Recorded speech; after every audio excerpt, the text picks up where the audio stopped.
আলোচিত শামীমা নূর পাপিয়া কুমিল্লা কেন্দ্রীয় কারাগার থেকে জামিনে মুক্তি পেয়েছেন। সোমবার সন্ধ্যা 6:15টার দিকে তিনি জামিনে বের হন। কুমিল্লা কেন্দ্রীয় কারাগারের senior jail super Mohammad Abdullah Al Mamun রাতে এ তথ্য নিশ্চিত করেছেন। তিনি জানান, সন্ধ্যা 6:15টার দিকে পাপিয়া জামিনে কারামুক্ত হন। বিকেলে উচ্চ আদালতের থেকে জামিনের সব কাগজপত্র কুমিল্লা আদালতের মাধ্যমে কারা কর্তৃপক্ষের হাতে পৌঁছালে যাচাই বাছাই শেষে তাকে কারাগার থেকে মুক্তি দেওয়া হয়।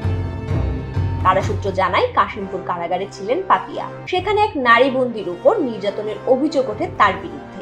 পরে 2023 সালের 3রা জুলাই শামীমা নূর পাপিয়াকে কাশিমপুর কেন্দ্রীয় কারাগার থেকে কুমিল্লা কেন্দ্রীয় কারাগারে স্থানান্তর করা হয়। ওয়ালটন ফ্রিজ কিনে অনেকের মতো আপনিও হয়ে যেতে পারেন মিলেনিয়াল। সেরা পণ্যের সেরা অফার।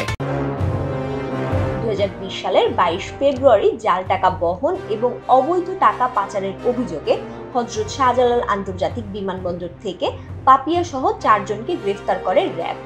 এরপর তাদের কাছ থেকে 7টি পাসপোর্ট, 2,12,270 টাকা, 25,600 জাল টাকা, 310 ভারতীয় রুপি, 420 শ্রীলঙ্কান মুদ্রা, 11,091 মার্কিন ডলার এবং 7টি মোবাইল ফোন উদ্ধার করা হয়। এরপর 23 ফেব্রুয়ারি পাপিয়ার ইন্দিরা রোডের বাসায় অভিযান চালিয়ে একটি বিদেশি পিস্তল, 2টি ম্যাগাজিন, 20 রাউন্ড গুলি, 5 বোতল বিদেশি মদ, 58,41,000 টাকা, 5টি পাসপোর্ট, 3টি চেক বই, বেশ কিছু বিদেশি মুদ্রা এবং বিভিন্ন ব্যাংকের 10টি এটিএম কার্ড উদ্ধার করা হয়।